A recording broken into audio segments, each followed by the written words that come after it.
रिद्धिमा पूरे दिन स्माइल करे जा रही थी। वो उसे रोक ही नहीं पा रही थी।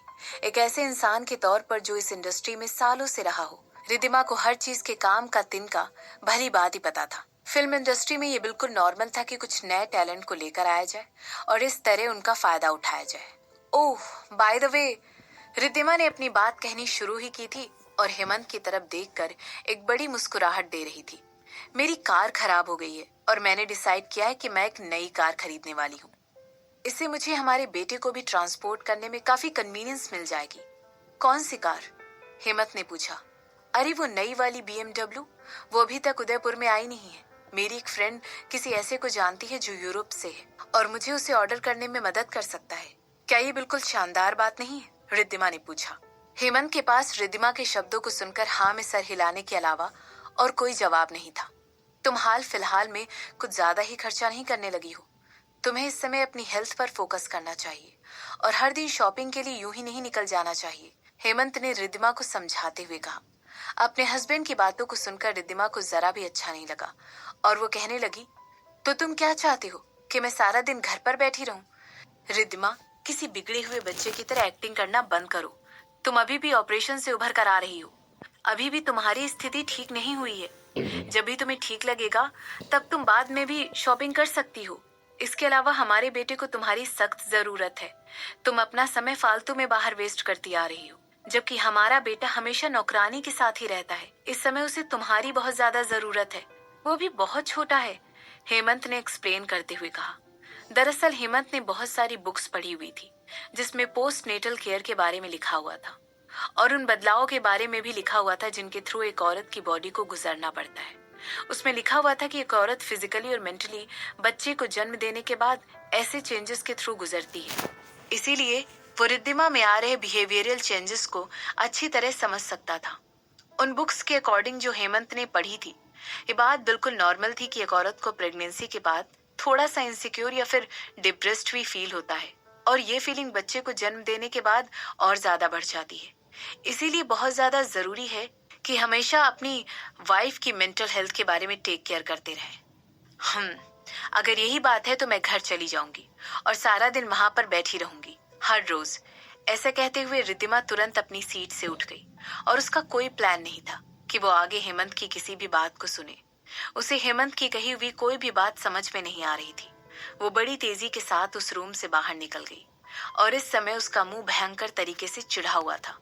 उसने घर सिर्फ कुछ भी टाइम बिताने के लिए ही छोड़ा था। वो चाहती थी कि अपने हस्बैंड के साथ थोड़ा सा क्वालिटी टाइम बिता ले और वो उसे ऑलरेडी बता चुका था कि उसे घर पर रहना चाहिए। रिद्धिमा को तुरंत फील हुआ जैसे कि उसके हस्बैंड ने उसके साथ बिल्कुल नाइंसाफी की थी। एक नई माँ होने के तौर पर रिद्धिमा के अपने खुद के इश्यू थे और उसके खुद के स्ट्रगल थे। वो बहुत टाइम से एक अच्छी बहू बनकर रह रही थी और उसने कभी भी हेमंत की माँ के किसी भी ऑर्डर घोटाला नहीं किया था।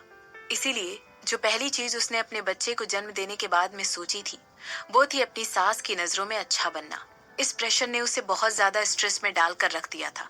लेकिन अब जबकि हेमंत की माँ जा चुकी थी तो रिद्धिमा सोच रही थी कि उसे सेलिब्रेट करना चाहिए और वो सारी चीजें करनी चाहिए जो वो उनकी मौजूदगी में नहीं कर पा रही थी या उसे करना अलाउड नहीं था। ऑफ कोर्स रिद्धिमा अच्छी तरह जानती थी कि हेमंत अपना सारा काम छोड़ छाड़ कर उसे मनाने आ जाएगा या फिर उसके लिए कुछ गिफ्ट खरीद कर ले आएगा। उसे अच्छी तरह पता था कि उसका हस्बैंड कभी भी देख नहीं सकता था कि रिद्धिमा उससे नाराज हो। अपने दिमाग में यही सब कुछ सोचते हुए रिद्धिमा तेजी से उस बिल्डिंग के बाहर निकल गई।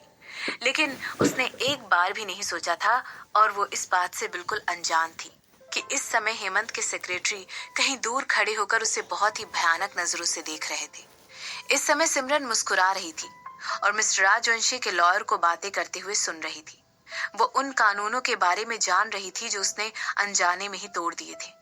भला मिस्टर राजवंशी इतने ज्यादा बेवकूफ कैसे हो सकते थे कि खुद ब खुद चलकर एक थर्ड क्लास वकील के साथ शेर की गुफा में आ जाए।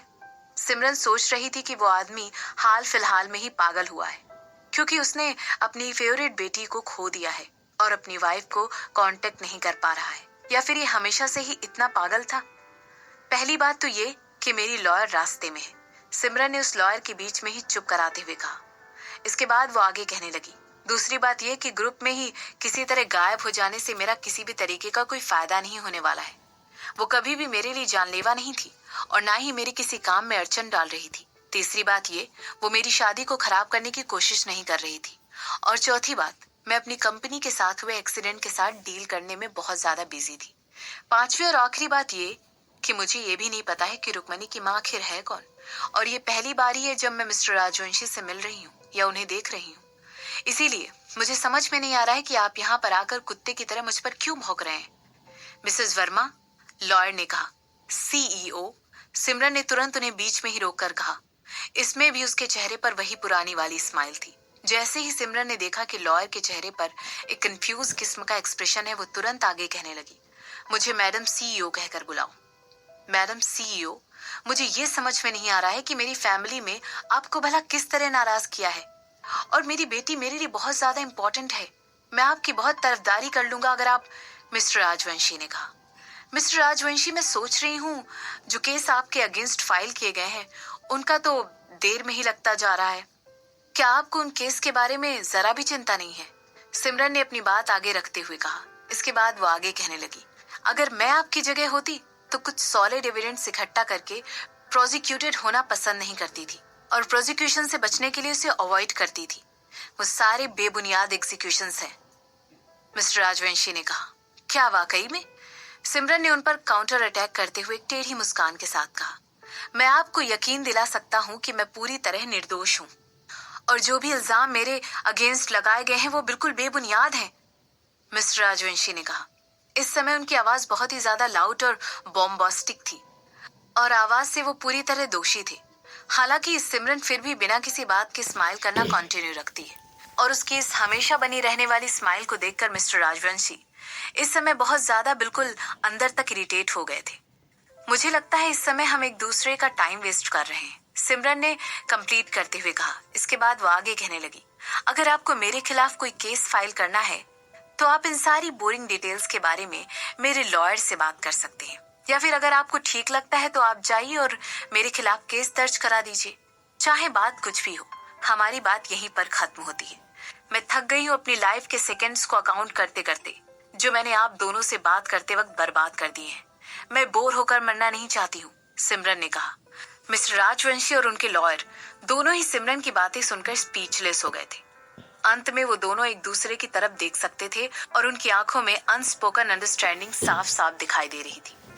बिना कुछ कहे कि वो दोनों एक दूसरे की बात समझ गए थे, वो दोनों अपनी सीट से एक साथ उठे और सिमरन को ऑफिस छोड़कर जाने लगे। जैसे ही मिस्टर राजवंशी ने वहां से निकलने का सोचा, उनके दिमाग में ख्याल आया कि एक सिंगल केस सिमरन को डराने के लिए ठीक नहीं होगा। उन्होंने गुस्से में तुरंत अपनी मुट्ठी बांध ली और सिमरन को ऑफिस से अपने दांत पीसते हुए निकल गए। उनकी आईब्रोज इस समय पूरी तरह तनी हुई थी और वो सोच रहे थे कि आखिर उनकी वाइफ और बेटी जा कहाँ सकती है। जो इकलौते लोग ऐसा करने के लिए कैपेबल थे वो थे सिमरन और शशांक।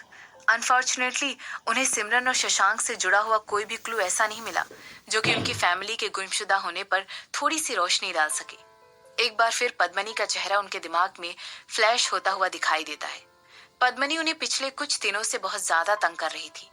उनके लिए सारी बातें बहुत ज्यादा गुस्सा दिलाने वाली थी, क्योंकि उन्होंने ऑलरेडी अपने आदमियों से कहकर उन्हें ऑर्डर दे दिया था कि वो लोग पद्मनी को ढूंढे और उसे किसी भी तरह खत्म कर दे। हालांकि ऐसा लग रहा था जैसे पद्मनी किसी चूहे के बिल में जाकर छुप गई थी या पता नहीं कहाँ गायब हो गई थी। उसके बाल का एक कतरा ढूंढने में भी बहुत ज्यादा परेशानी आ रही थी। पद्मनी का जरा सा कतरा भी दिखाई नहीं दे रहा था। वहीं दूसरे हाथ पर शशांक का भी दिन कुछ खास अच्छा नहीं जा रहा था। उसकी आईब्रोज भी परेशानी के मारे ऊपर उठी हुई थी और उसके चेहरे पर डार्क एक्सप्रेशन दिखाई दे रहे थे। और ऐसा इसलिए हो रहा था क्योंकि वो अपनी सेक्रेटरी की रिपोर्ट उस आदमी के बारे में लगातार सुनता जा रहा था जिसका नाम यश था, एक स्टब मदर। शशांक ने कहा। उस रिपोर्ट में साफ साफ लिखा हुआ था कि यश जोया का सौतेला बेटा है। वो इस समय 27 साल का है और उसका जन्म सिमरन के एक दिन बाद ही हुआ है। अगर शशांक का शक सही था तो वो आदमी वाकई में सिमरन का जुड़वा भाई ही था। लेकिन अब सवाल उठता है कि वो दोनों अलग कैसे हो गए। क्या ये सब कुछ जानबूझकर किया गया था?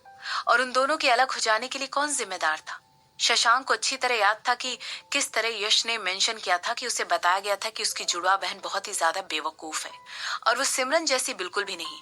आखिर उसे ये इन्फॉर्मेशन किसने दी थी और उस सिमरन को यहाँ पर ढूंढता ढूंढता कैसे आ गया था? बहुत सारे ऐसे ही सवाल थे जिनका जवाब शशांक को इस समय चाहिए था। शशांक को फील हो रहा था कि सिमरन का बैकग्राउंड जितना उसने सोचा था उससे कहीं ज्यादा कॉम्प्लिकेटेड था। क्या मैं आगे बढ़कर ये सारी इन्फॉर्मेशन मैडम को दे दूं? शशांक की सेक्रेटरी ने तुरंत अपने चेहरे पर एक सीरियस एक्सप्रेशन लाते हुए पूछा। क्या तुम्हें पता है कि जोया की शादी कब हुई थी? शशांक ने अपनी सेक्रेटरी के क्वेश्चन को इग्नोर करते हुए पूछा। एग्जैक्टली 26 साल पहले, उसकी सेक्रेटरी ने जवाब दिया। ठीक है, तुम्हें ये डॉक्यूमेंट के पास भेजने की कोई जरूरत नहीं है, क्योंकि पहले मुझे इस बारे में और ज्यादा इन्फॉर्मेशन पता लगानी पड़ेगी। मैं चाहता हूँ कि तुम जोया के बारे में और उसके पति के बारे में और ज्यादा छानबीन करो। उन दोनों की शादी आखिर क्यों हुई थी? क्या वो दोनों प्रेमी थे या फिर उनकी अरेंज मैरिज की गई थी? मैं चाहता हूँ कि तुम पूरी तरह इस मामले की तह तक जाओ और छानबीन करके एक ही डिटेल मेरे पास लेकर आओ। आज से ये तुम्हारी टॉप प्रायोरिटी होनी चाहिए।